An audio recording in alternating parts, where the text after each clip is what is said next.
레위기 21장 1절에서 9절까지입니다.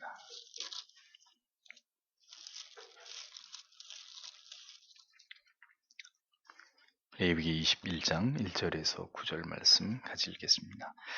여호와께서 모세에게 이르시되 아론의 자손 제사장들에게 고하여 이르라. 백성 중에 죽은 자로 인하여 스스로 더럽히지 말려니와 고륙지친인 부모나 자녀나 형제나 출가하지 아니한 처녀인 친자매로 인하여는 몸을 더럽힐 수 있느니라. 제사장은 백성의 어른인즉 스스로 더럽혀 욕되게 하지 말지니라. 제사장들은 머리털을 깎아 대머리 같게 하지 말며 그 수염 양편을 깎지 말며 살을 베지 말고 그 하나님께 대하여 거룩하고 그 하나님의 이름을 욕되게 하지 말 것이며 그들은 여호와의 화제 곧 그 하나님의 식물을 드리는 자인즉 거룩할 것이라. 기생이나 부정한 여인을 취하지 말 것이며 이혼당한 여인을 취하지 말지니 이는 그가 여호와께 거룩함이니라. 너는 그를 거룩하게 하라. 그는 내 하나님의 식물을 드림이니라. 너는 그를 거룩히 여기라. 나 여호와가 너희를 거룩하게 하는 자는 거룩함이니라. 아무 제사장의 딸이든지 행음하여 스스로 더럽히면 그 아비를 욕되게 함이니 그를 불사를 지니라. 아멘. 기도하겠습니다. 하나님 감사합니다. 오늘도 주의 백성들을 불러 모으시고 우리의 아버지 되신 하나님의 이름을 부르며 하나님 앞에 우리의 모든 인생의 무거운 짐을 하나님의 손 위에 올려놓을 수 있도록 또 이 밤에도 이렇게 하나님 우리의 입을 열어 하나님께 도우심을 간구하며 하나님을 의지할 수 있도록 우리를 이끌어 주심을 감사합니다. 살아 역사하시는 하나님 되신 것을 우리가 기억하며 우리가 육신의 아버지의 이름을 부르며 아버지의 도움을 구하듯 오늘도 살아계신 하나님께 우리의 도움을 구하고 그 이전에 하나님께서 우리에게 무엇을 말씀하시는지 먼저 경청하여 들음으로 하나님이 기뻐하시는 삶을 살아가고 그 말씀을 지켜 행함으로 하나님과 동행하는 삶 속에서 하나님께서도 우리와 함께 하시고 우리를 보호하시고 인도하시며 우리를 지키시는 은혜를 우리가 누리며 살아가는 주의 백성들 되어지기를 소원합니다. 언제나 하나님 앞에 설 때마다 우리의 연약함을 인정하게 하시고 우리의 무지함과 인생의 정처 없음을 깨달아 날마다 하나님의 강하신 팔로 우리를 붙들어 주심만을 소원하며 우리의 전 인생을 하나님께 맡기고 의지하여 살아갈 수 있는 그 믿음이 우리 안에 더 담대해지도록 하나님 은혜를 내려주옵소서. 너희는 말씀과 기도로 거룩하여 지민이라 분명히 말씀하셨습니다. 기도할 때 하나님의 말씀을 상고할 때 우리가 더 하나님께 가까이 나아간다는 사실을 깨달아 오늘도 하나님께 의에 주리고 목마른 마음으로 달려나와사오니 주님 오늘도 우리의 영혼을 배불려 주시고 주님 앞에 마음을 토하고 간절히 기도하는 이 밤에 주님이 주시는 은혜와 평강이 우리 모두의 마음속에 충만한 시간이 되도록 하나님 역사해 주옵소서. 부디 시대를 분별하여 깨어있는 모든 주의 백성들, 모든 권속들 되어지도록 주님 일일이 찾아가시고 간섭하여 주시기를 원하오며 예수님 이름으로 기도합니다. 아멘. 하나님의 식물을 드리는 자인즉 이런 제목으로 하나님 말씀을 전하겠습니다. 분장에서는 제사장의 직분을 가진 자들이 삶 속에서 반드시 지켜야 될 규례들이 상세하게 열거되어 있는 것을 보게 됩니다.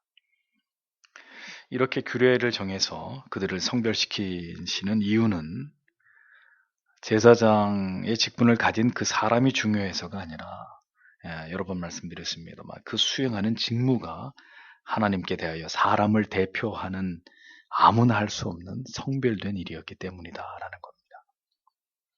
제사장의 직분 자체가 하나님을 섬기는 구별된 직무였기 때문에 따라서 그의 행동이나 삶의 내용도 백성들과는 일반 백성들과는 여러 차원에서 더 엄격하고 달라야 했던 것을 성경은 말씀하고 있는 것이죠. 하나님께서는 구체적으로 제사장에 대한 규례를 세워서 반드시 이것을 지킴으로 거룩성에 있어서 모든 백성들의 본이 되게 하신 것을 성경은 보여줍니다. 그래서 우리는 오늘도 제사장의 규례를 생각해 보면서 성직이 점점 문란해지고 비도덕적으로 부패해가고 있는, 타락하고 있는 이 시대에 이 말씀이 오늘을 살아가는 우리에게 어떤 의미와 교훈으로 다가오는지를 함께 생각해 보기를 원합니다. 먼저 1절에서 3절을 다시 직역을 하면, 그리고 여호와께서 모세에게 말씀하셨다. 너는 아론의 자손들인 제사장들에게 고하라. 그리고 너는 그들에게 말하라. 그는 그의 백성들 가운데서 죽은 자로 인하여 결코 스스로 더럽히지 말아야 한다. 그러나 그에게 가까운 그의 친척을 위하여 그의 어머니와 그의 아버지와 그의 아들과 그의 딸과 그의 형제를 제외하고, 그리고 남자에게 속하지 않은 그에게 가까운 처녀인 그의 자매를 위해서는 그가 스스로 부정케 할 것이다. 이렇게 기록이 됩니다. 자, 이 말씀은 제사장들이 지켜야 할 규례 중에서 시체와 관련된 정결의식을 다루고 있는 그런 말씀입니다. 제사장들은 그 독특한 그 사역으로, 직무로 인해서 더 엄격한 정결법이 요구되었는데, 신약 시대에 하나님과 우리 사이를 중보하시는 흠이 없고 정결하신 예수 그리스도의 사역을 예표하는 것이 구약의 제사장직이었기 때문에 하나님이 더 제사장들에게는 더 한층 거룩과 순결을 요구하신 이런 사항들을 우리가 보게 됩니다. 그런데 제사장은 시체를 가까이 할 수 없었습니다. 이것은 뭐 제사장뿐만이 아니라 이스라엘 백성들도 시체를 가까이 하면 7일간 부정하게 되는 이런 법을 레위기에서 말씀하고 있잖아요. 시체에는 부정한 것을 상징하는 것이기 때문에 성물을 수행하는 제사장은 죽음, 사체, 시체, 이것을 멀리해야만 되는 그런 존재였습니다. 왜냐하면 부정한 시체를 가까이 하는 것은 자기 자신도 부정케 하는 일이고, 자기 자신이 부정하게 되면 하나님께 거룩한 제사를 드릴 수 없는 그런 상태에 놓이게 되기 때문에 제사장은 더더군다나 이 시체를 가까이 할 수 없었던 그런 사람이었습니다. 다만 예외의 경우가 있었는데, 그것은 그 시신이 고륙지친인 경우였습니다. 그 죽은 시신이 부모나 자녀나 출가하지 않은 성숙한 여자 형제의 시신일 경우에는 제한적으로 그 시신을 만질 수 있었던 그런 하나님의 배려가 나타나고 있는 것이죠. 시체를 부정하게 본 이유는 이제 그에게는 생명이 존재하지 않기 때문입니다. 하나님이 주셨던 생명을 그에게서 취해 가심으로 전혀 살아있는 인간에게서 기대할 수 있는 어떤 하나님의 공유된 속성의 그 아름다움, 또 그에게 살아있는 자에게 취할 수 있는 하나님의 영광이 다 사라져버렸기 때문에 성경은 어떤 의미에서 죽은 자의 몸에 대해서는 굉장히 부정하다고 여깁니다. 그 영혼은 하나님께서 이제 하나님께 이끌려 가게 될 것이고, 하나님께서 심판하실 것이고, 그 영혼을 하나님께서 담당하실 것이겠지만 죽은 시신의 존재 가치는 더 이상 없는 거예요. 그게 성경적인 개념이에요. 유교적 개념은 죽은 시신이라 할지라도 그 죽은 부모님이 돌아가시면 그 죽은 시신, 그 장례 절차도 굉장히 복잡했고, 또 화장을 시키는 것을 꺼리고, 뭐 이렇게 죽은 시신에 대한 예우, 죽은 사람한테 막 절을 하고, 그런 우리의 그 독특한 유교적 장례 문화가 있지 않습니까? 성경적이지가 않아요. 성경은 죽으면 끝이에요. 죽은 사람에게 어떤 절을 하거나 뭐 죽은 사람에게 어떤 예를 갖출 필요가 전혀 없는 것입니다. 나중에 제 부모님이 돌아가실 때 어떻게 장례 절차를 하는지를 보시고 앞으로 우리 교회는 그렇게 했으면 하는 마음이 있습니다. 이 부분에 대해서 나중에 더 말씀드리겠지만, 그래서 생명이 떠난 영혼이 육신과 분리되어 버린 그 육체가 머물렀던 껍데기는 그대로 부정한 것으로 간주되는 그것이 성경의 어떤 그 가르침이었습니다. 죽음은 그만이라는 거예요. 절대로 죽은 존재에 대해서 제사를 드린다든지, 죽은 대상을 앞두고 예배를 드린다든지, 죽은 자를 어떤 형식으로든 기리는 것은 무의미한 것이다 라는 사실을 우리는 잊지 말아야 됩니다. 하나님은 산자의 하나님이시죠. 제사장이라 할지라도 그런데 그 직계 가족의 죽음에 대해서는 그 시신을 만질 수 있는, 그러니까 마지막 그 어떤 인간적 도리를 다할 수 있도록 하나님은 그렇게 제사장인 게, 이 경우만은 예외적 경우로 그렇게 허락을 해주셨다는 것입니다. 결혼을 해서 출가한 자매가 죽었을 경우에는 누가 그 장사를 감당하면 되겠어요? 남편이. 그렇죠? 처녀인데 만약에 처녀인 내 자매, 내 친자매가, 내 여동생이나 누이가 결혼을 하지 않았는데 아주 어리다면 그러면 누가 장사를 해야 되겠어요? 부모가 하면 되는 거죠. 그러니까 여기서 내 친자매가 죽어서 그 시신을 수습해야 될 경우는 성숙했는데 결혼을 하지 않은 그런 경우로 이렇게 제한이 되고 있는 것을 보게 됩니다. 여기서 이제 아내가 빠졌잖아요. 아내는 당연히 성경에서 한 몸으로 간주했기 때문에 고륙주의친 속에서 아내는 이 무촌 관계이기 때문에 당연히 제사장은 이 경우에도 아내가 죽은 경우에도 장례를 감당하는 것은 성경에 나와 있지 않지만 이것은 당연한 것으로 그렇게 받아들여야 되는 부분입니다. 그래서 가족에 대한 책임만큼은 그가 백성들을 대표해서 하나님께 제사를 드리는 막중한 책임을 가진 자라 하여도 그 도리를 다할 수 있도록 하나님이 그렇게 제사장들을 배려하시는 것입니다. 그러나 그것도 다른 일이 아닙니다. 다른 평상시에 가족과 관계된 모든 일에 제사장이 다 그렇게 관여할 수는 없었고 이제 이 땅에서 마지막으로 가족을 떠나보내는 이 일에 관해서만큼 제한됐다는 사실을 기억해야 되는 거죠. 제사장은 철저하게 공인이라는 것입니다. 그런 자기 개인이나 자기 가족에 관련된 일들에 대해서 시시콜콜 관여할 수 없는 전적으로 하나님의 일에 매인 사람들, 결국 그들을 떠나보낼 때나 마지막 죽은 그 사람이 죽었을 때 장사하는 일의 정도에 관여할 따름이었지 그 외에는 철저하게 하나님이 그에게 맡기신 성무에 묶여 있어야만 했던 사람이 제사장이었다는 거죠. 자유롭지 않은 그런 직분을 수행했던 사람들이라는 것을 알 수 있습니다. 율법이 모두 폐지되었고 성경이 말씀하는 이 제사장직의 엄중함은 사라졌지만 그 정신만큼은 반드시 이 시대의 목회자들에게 계승되고 지켜져야 될 하나님을 향한 경외의 올바른 도라는 것을 우리는 오늘도 이 말씀을 통해서 생각해야 될 것입니다. 제사장의 직분은 자신을 위한 직분이 결코 아니잖아요. 그래서 언제나 어떤 이유나 핑계가 허락되지 않는 한치의 실수나 부족함이 없이 하나님 앞에서 1년 365일 제사장이 감당해야 되는 그 고유의 직무들을 언제나 성실하게 그 자리에서 그 일들을 진행시키고 감당해야만 되는 사람들, 그 엄중한 어떤 직무와 사명을 가지고 있었던 사람들이 제사장이었습니다. 이게 무너지면 어떻게 되겠어요? 하나님의 세우신 모든 권위와 질서가 다 무너지는 것이고 이스라엘 백성들이 하나님께 드려야 될 모든 제사가 다 부정하게 되어버리겠죠. 그렇기 때문에 그 직분, 하나님과 죄인 사이를 매개하는 이 제사장의 직분, 신약의 그리스도의 중보자직을 예표하는 이 직분은 매우 중요했고 두렵게 여겨야 될 그런 직분이었다는 것을 성경이 보여주는 것입니다. 4절로 넘어가면 그는 그의 백성들 가운데 어른으로서 그 자신을 더럽게 함으로써 결코 스스로 부정하게 만들지 말 것이다 이렇게 말씀합니다. 어른이라고 번역을 했는데 히브리어로 바알이라는 단어입니다. 원래는 주인, 소유자, 남편이라는 의미인데 여기서는 우두머리, 지도자라는 뜻으로 사용이 됐습니다. 제사장을 백성의 어른이다. 성경은 이렇게 표현했습니다.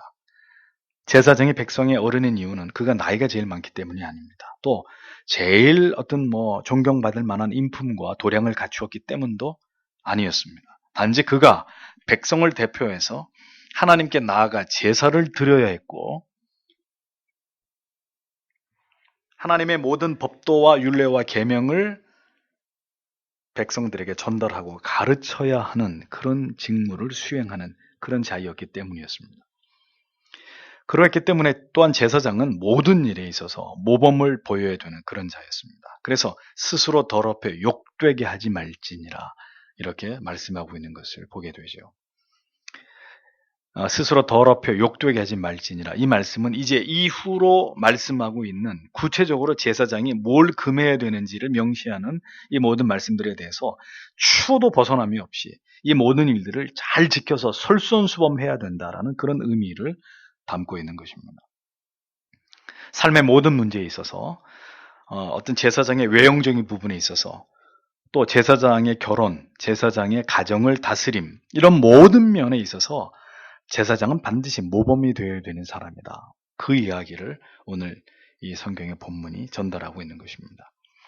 안타까운 일은 세상 사람들도 잘 짓지 않는 죄를, 세상 사람들도 지키는 상식을 지키지 않는 그런 몰상식하고 비도덕적인 자들이 오늘 이 시대 목사라는 이름으로 그런 자들이 성직을 수행하는 이런 악한 타락한 시대가 되어버렸다고 하는 것이 오늘도 이 말씀을 전하는 제 자신을 참 부끄럽게 하는 그런 부분이 아닐 수 없습니다. 성직자의 몰락은 곧 교회와 성도들의 도덕적 해이와 타락으로 반드시 이어지게 되어 있습니다. 왜 그렇겠습니까? 목사도 그렇게 살고 목사도 그런 짓거리 하는데 뭐 우리라고 못할 법이 뭐가 있겠느냐? 응? 혹은 목사가 그런 죄를 지어도 뭐 하나님이 봐주시는 것 같은데 목사가 저런 죄를 지어도 계속 목사 짓하고 뭐 교회가 다 그렇게 용인하고 하는 거 보니까 뭐 우리라고 하나님이 안 봐주실 까닭이 있겠나? 우리도 봐주시겠지. 결국 목회자의 어떤 부도덕함은 어리석고 무지한 성도님들을 똑같은 오류에 빠뜨리게 되는 아주 중요한 그 어떤 단초가 되는 거죠. 그러므로 성직자의 타락은 일벌백계로 다스려야 되는 것입니다. 목사로서 도무지 저지를 수 없는 죄를 범했다면 그 사람이 회개함으로 하나님께 용서는 받을 수 있어요. 뭐 목사라 그래서 제사장이라 그래서 용서 못 받을 이유는 없으니까 용서는 받을 수 있습니다. 그럴지는 몰라도 면직을 시켜서 다시는 목사의 직분을 수행하지 못하는 것이 교회와 성도의 타락을 막는 길입니다. 오늘날은 목사들을 치리하고 감독하고 교육해야 되는 교단이 그 영적인 자정 능력을 상실했기 때문에 어떤 일들이 벌어집니까? 온갖 추악한 악을 저지른 목회자들이 그 추악한 죄가 세상에 다 까발려졌어도 버젓이 목회를 계속하고 있는. 왜요? 그가 능력 있는 목사라는 이유 때문에. 대형 교회를 일구었던 그런 능력 있는 출중한 목사라는 이유 때문에. 그가 교단에다가 내어놓은 상납금이 엄청난 액수였기 때문에 다 덮어주고 무마해버리고 비호해버리는 이런 행태들을 보이죠. 영국의 액튼경은 이런 유명한 말을 했죠. 절대 권력은 절대 부패한다. 절대 권력을 가진 자가 종교 지도자가 될 때 로마 카톨릭이 그러했듯이 반드시 그 종교는 부패하게 되어 있습니다. 목사의 성직에 권력이 되지 않도록 끊임없이 목회자 자신이 노력하지 않으면 결국 하나님의 영광이 떠나게 되고 목사의 직함은 직업이 되는 것입니다. 그럼 다 같이 죽는 거죠.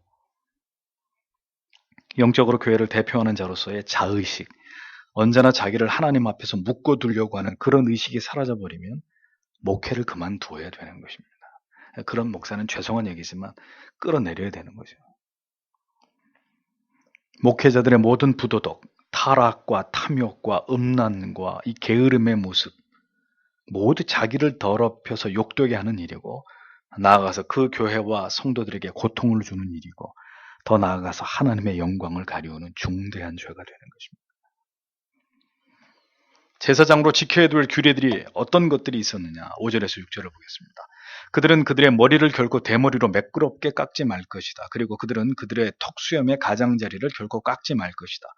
그리고 그들은 그들의 살에 벤 상처를 결코 베지 말 것이다. 그들은 그들의 하나님께 거룩하여야 할 것이다. 그리고 그들은 그들의 하나님의 이름을 결코 욕되게 하지 말아야 할 것이다. 왜냐하면 그들은 여호와의 화제를 그들의 하나님의 음식을 드리기 때문이다.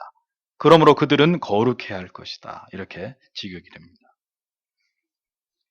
성경은 먼저 제사장이 반드시 준수해야 될 규례에 관해서 첫 번째로 외형적인 모습을 이야기합니다. 대머리로 만들어서는 안 되고 수염을 깎는 행위에 있어서 또 자기의 살을 스스로 자해하는 이런 행위들 다 금하고 있습니다. 왜 그랬을까요? 이것은 전부 다 당시 이방 민족들, 이교도들이 행하는 미신적인 풍습이었기 때문입니다. 애굽에는 가족이 죽으면 머리를 다 밀어버리는 것으로 그 애통함을 표현하는 풍습이 있었습니다. 수염의 끝을 여러 모양으로 이렇게 자르는 것 역시 이교도들의 종교 행위와 아주 밀접한 관련이 있었습니다. 자해하는 거, 자기 스스로 살을 베는 거, 이거 역시 이교도들이 죽은 자들을 애통하게 여기는 표시로 사람이 죽고 난 이후에 사람의 영혼이 가게 되는 음부라는 곳에 그 신을 달래기 위해서 자해를 하는 이런 행태들이 있었단 말이죠. 이교도들, 이방인들에게.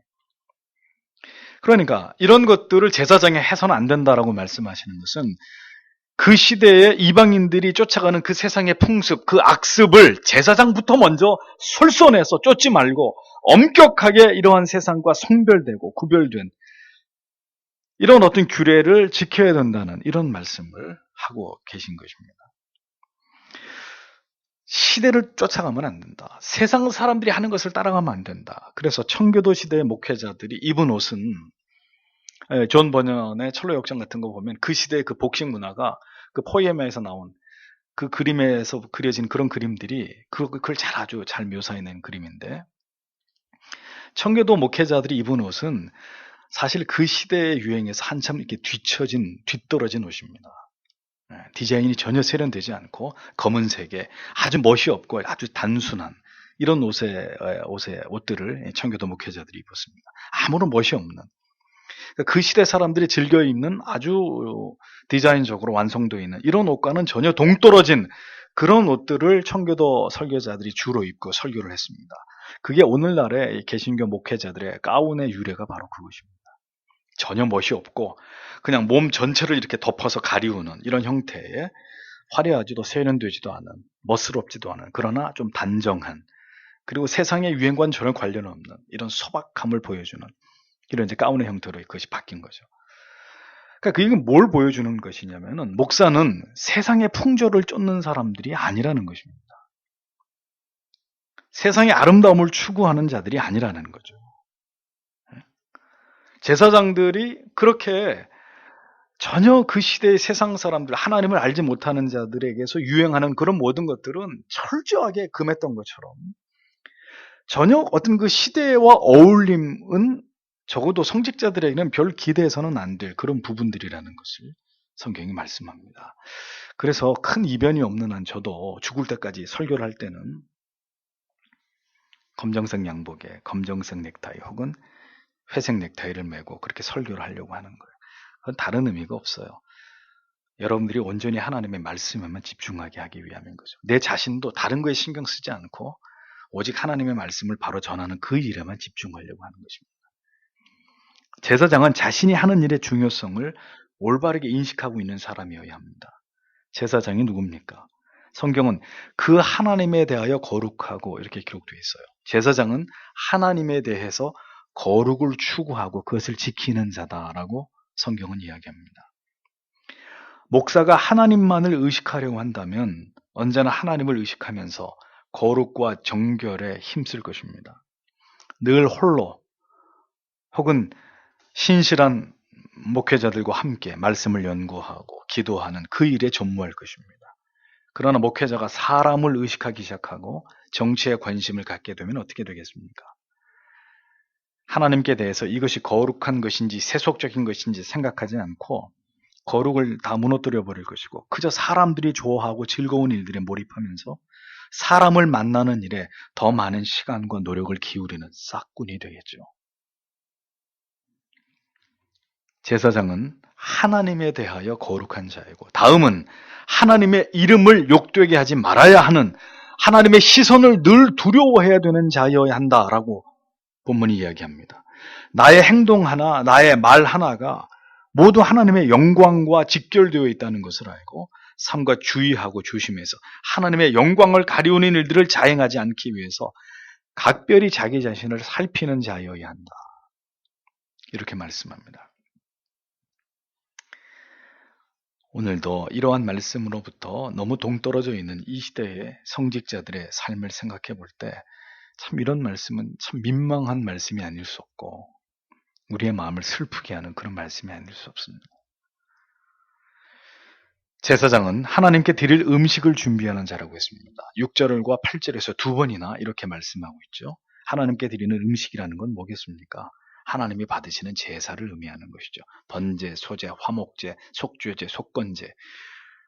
하나님께 제사를 드리는 이 가장 중요한 직무를 수행해야 될 자가 제사장이다.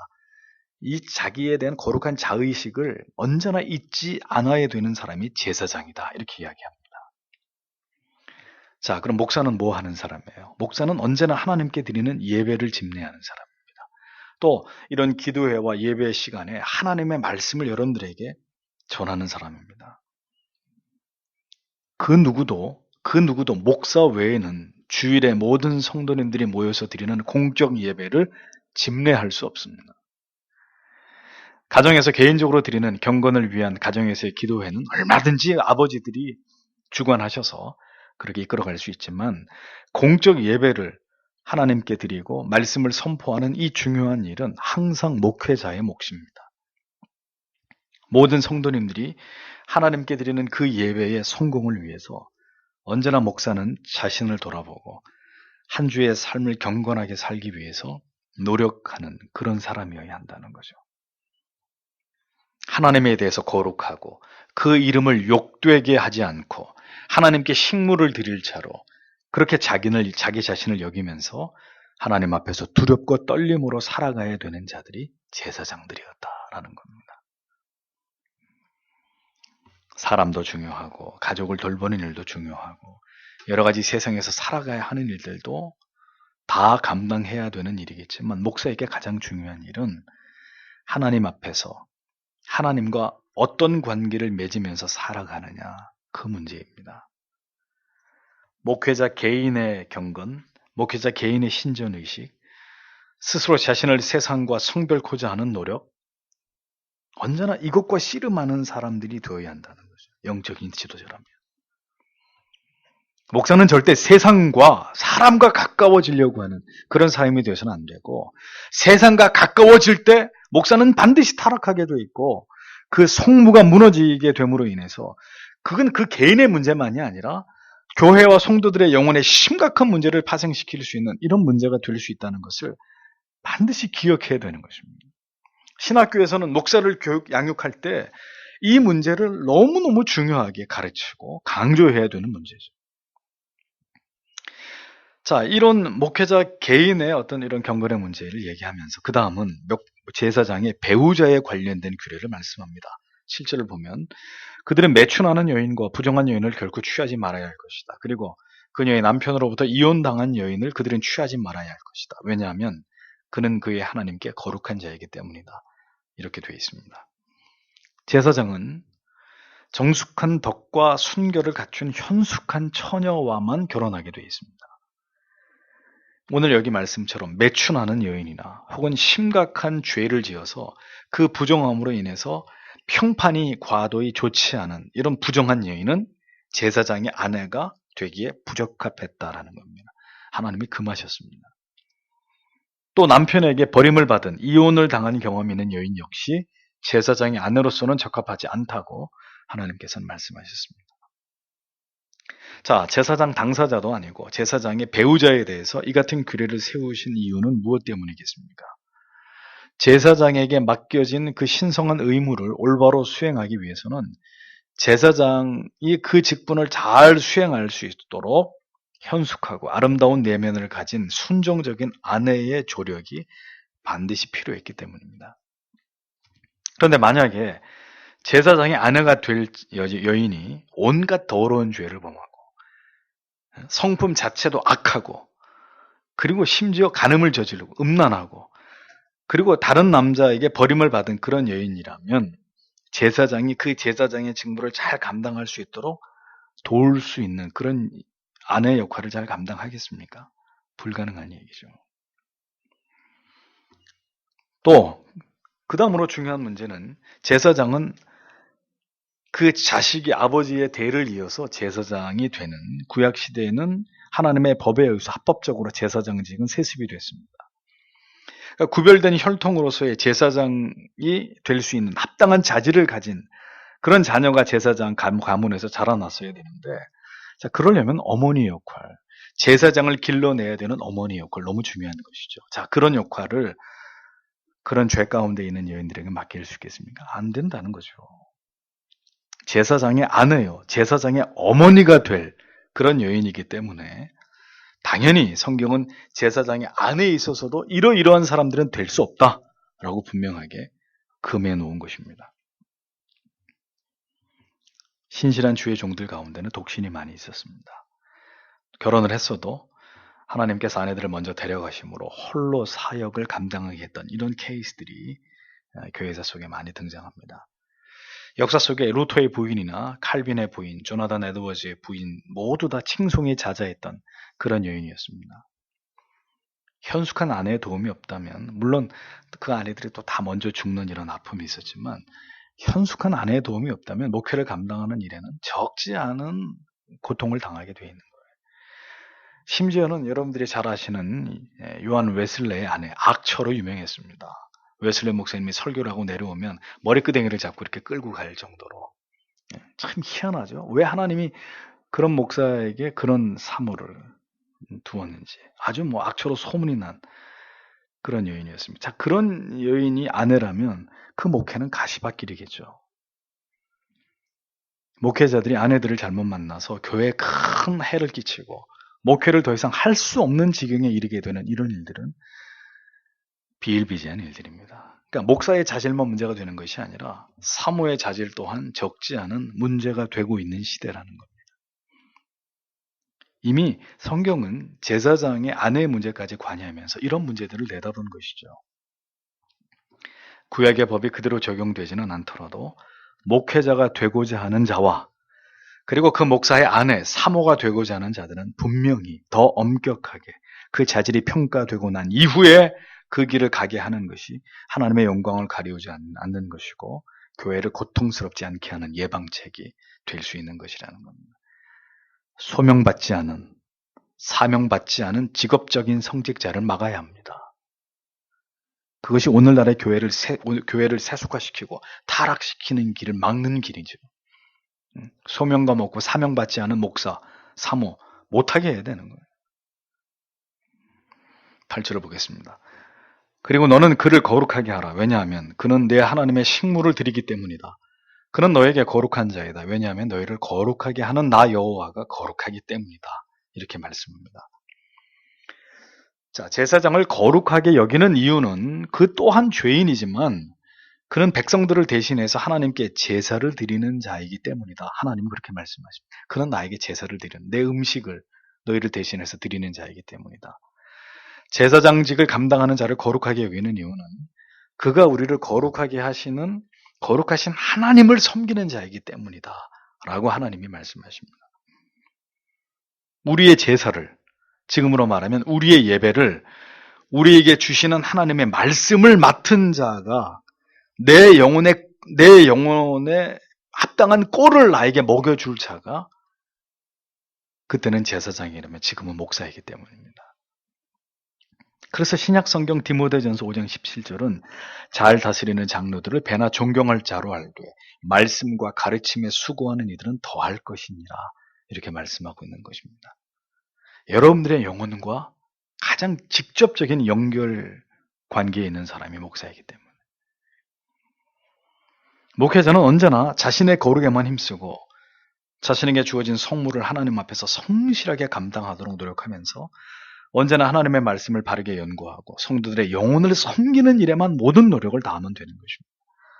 성도는 이렇게 자기 자신의 영혼을 먹이고 자기의 영혼을 책임지는 나를 구원으로 영생으로 바른 믿음으로 인도하기 위해서 노력하는 그런 목회자들을 귀하게 여기고 이렇게 목회자는 자기가 하나님 앞에 해야 될 일들에 최선을 다하고 성도들은 그 일이 바로 내 영혼과 내 구원과 직결되어 있는 일이기 때문에 그 일을 감당하는 목회자들을 귀하게 여기고 이렇게 서로가 서로의 자리에서 아름다운 어떤 목양 관계를 이루어서 서로 사랑하고 존경하고 섬기면서 그렇게 가면 뭐가 문제가 되겠냐는 거예요. 그것이 정말 하나님이 우리에게 바라시는 바라는 겁니다. 이 땅에는 황제처럼 살아가는 부독한 목사들이 있고 노동자의 품삯보다도 못한 그런 임금을 받으면서 살아가는 참된 목회자들이 있습니다. 이것이 현실이라 할지라도 우리는 서로 사랑하고 존경하고 섬기고 그리고 하나님 앞에 함께 충성하면서 그렇게 함께 어우러져서 살다가 모두 천국에 들어가면 되는 것입니다. 다른 뭘 바랄 게 있겠어요? 목사가 뭘 하든 그것은 모두 다 여러분들을 위한 일입니다. 때로는 소리 높여서 책망하고 꾸짖고 여러분들을 만류하고 그 길을 가로막는 일도 다 여러분들을 위한 것이고, 그래서 또 그렇게 하고도 돌아서서 혹 여러분들이 상처를 받을까 노심초사하면서 기도하는 일도 다 여러분들을 위한 일입니다. 때때로 편하고자 하는 그런 생각이 마음에 깃들더라도 그 마음을 애써 떨쳐내면서 조금 더 수고하고 노력하고 좀 더 늦은 시간까지 말씀과 씨름하려고 하는 일도 다 교회와 성도들의 영혼을 위한 일입니다. 그 일은 때로는 고된 일이지만 언제나 목사에게는 가장 기쁘고 감격스럽고 보람된 일인 것이죠. 그 일은 내게 주신 하나님을 섬기는 일이기 때문입니다. 그래서 제사장을 거룩하게 여겨라. 성경이 그렇게 말씀하고 있는 것입니다. 사람이 대단한 게 아니라. 마지막으로 제사장의 가정에서 지켜야 될 규례에 관한 말씀이 나옵니다. 9절에 보면, 그리고 만일 어떤 제사장의 딸이든지 간음을 행함으로써 그녀의 아버지를 더럽히면 그녀가 더럽힌 것이다. 그녀는 불에 태워져야 할 것이다. 아주 두려운 말씀이 기록되어 있습니다. 제사장의 부정한 딸, 제사장의 자식에 대한 아주 두려운 말씀. 제사장의 딸은 자기가 누구의 딸이라는 것을 절대로 잊어서는 안 되는 것입니다. 자신 아버지는 평범한 아버지가 아니라 백성들을 대표해서 하나님을 섬기는 구별된 하나님의 종이다. 이 의식을 제사장 자신만 가지고 있으면 안 되고 아내와 그리고 자식까지, 딸까지 이런 의식을 가지고 있어야 된다. 성경은 이야기합니다. 따라서 자신이 음란한 짓을 저지르면 그런 더러운 죄를 짓게 될 경우에는 이것은 곧 내 아버지를 더럽히는 것이다. 나아가서 아버지가 섬기시는 하나님의 이름을 더럽히는 죄를 범하는 것이다. 그냥 평범한 아버지의 딸들은 그런 생각 가질 필요 없어요. 제사장의 딸은 그래야 된다는 것입니다. 그러므로 만약에 제사장의 딸이 이 같은 사실을 망각하고 음란한 죄를, 간음을 저질렀다? 그 딸은 불에 태워 죽여버리라 그랬습니다. 돌로 쳐 죽이는 것도 아니고 불에 태워 죽여버려라.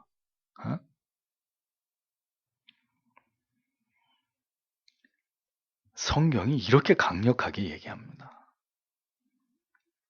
얼마나 많은 목회자의 가정의 자녀들이 일탈을 하고 타락해서 죄를 범함으로 목회자의 명예를 더럽히는 일들이 일어나고 있는지 모릅니다.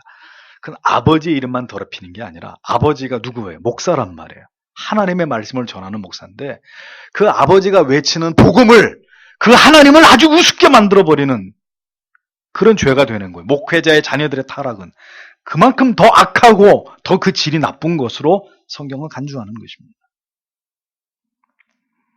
성경의 디모데전서 장로의 자격 중에 하나가 뭡니까? 자기 집을 잘 다스려 자녀들로 하여금 단정함으로 복종케 하는 자라야 할지니라. 디모데전서에서 분명히 말하고 있습니다.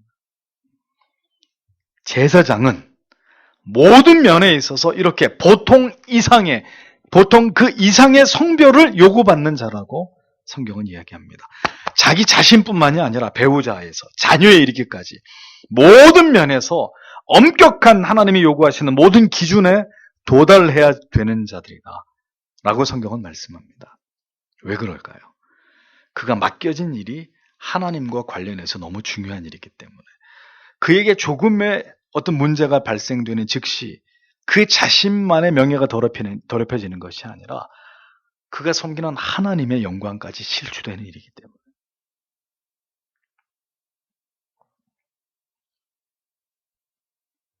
성직자들의 자질이 의심되고 성직이 그냥 직업으로 전락되고 그 어떤 영적인 거룩한 권위가 모두 다 무너져가고 있는 이 시대에 이 레위기의 말씀은 너무나 중요한 말씀이 아닐 수 없습니다. 모든 시대의 목회자들이 깊이 마음에 새겨야 될 그런 말씀이고 그리고 여러분은 이렇게 성직이 무너지고 타락하는 시대에서 그런 목회자들을 비난하고 욕하는 것으로 여러분들의 마음을 강팍하게 해서는 안 되고 더욱 이 땅에 그러한 목회자들을 위해서 기도해 주시고 정말 어떤 이 영적 질서가 다시 새로워질 수 있도록 우리가 기도해야 됩니다.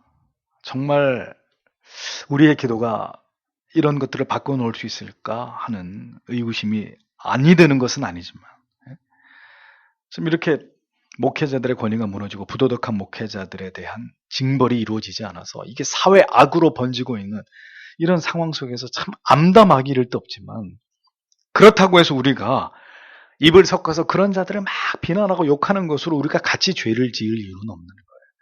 다만 하나님 앞에 주님, 이렇게 성직자들의 권위와 그들의 기능이 왜곡되고 부패하고 타락하고 있는 이런 시대에 하나님 정말 하나님이 세우신 참된 목회자들을 통해서 다시 한국교회를 정화하시는 그런 작업을 하나님 우리 가운데 행해 주시기를 기도해야 되는 것입니다. 더불어서 여러분의 이 목사도 사람이기 때문에 언제 어떻게 타락하고 무너지고 하지 않는 이상한 짓거리를 하기 시작할 그런 일이 언제 올지 알 수 없어요. 절대로 사람을 믿으면 안 됩니다. 그렇기 때문에 오늘도 여러분들이 저를 위해서 기도해 주셔야 되는 거예요. 성경이 말하는 그런 제사장들처럼 그 제사장에게 적용된 그런 규례들, 그것이 그대로 이 시대에 그대로 적용될 수는 없으나 그러한 정신, 그런 투철한 제사장 의식, 그것을 가지고 오늘날 목회자들이 하나님을 섬기고 교회를 섬기고 성도들의 영혼을 섬기는 자들이 되게 해달라고. 목회자들이 무너지는 것은 절반은 교회의 책임입니다. 그렇죠. 자기 담임 목사를 위해서 성도들이 영적으로 깨어서 기도했다면 적어도 그런 일들은 일어나지 않을 거 아니겠습니까? 같이 살기 위해서 같이 노력해야 돼요. 목사는 목사 자신이 하나님 이런 말씀의 규례 앞에서 자기를 비추어 보면서 자기의 거룩을 위해서 노력해야 되고, 성도님들은 목사가 살아야 내가 산다, 교회가 산다, 이런 의식을 가지고 또 목회자가 하나님 앞에 두렵고 떨림으로 그 직분을 잘 감당하도록 기도해 주셔야 되고, 그렇게 해야 그 교회가 주님 오시는 그날까지 성경이 말씀하고 있는 이 진리의 본질을 지켜나가는 그런 교회가 될 수 있다는 것입니다. 레위기에 이 21장의 말씀이 제사장에 대한 규례가 무슨 의미가 있을까? 그렇게 지나갈 수 있는 말씀이지만 지금의 시대에 비추어 보았을 땐 이 말씀이 너무나 중요한 말씀이 아닐 수 없는 것이죠. 부디 이러한 깨달음들이 우리 모든 목회자들에게 임해서 이것이 어떤 각성을 촉발하는 촉매자가 되어서 다시 이 성직들이 회복되는 이런 은혜가 한국교회에 있게 되기를, 그것이 곧 여러분들이 사시는 길이라는 것을 기억하시고 이 밤에도 기도해 주시기를 바랍니다.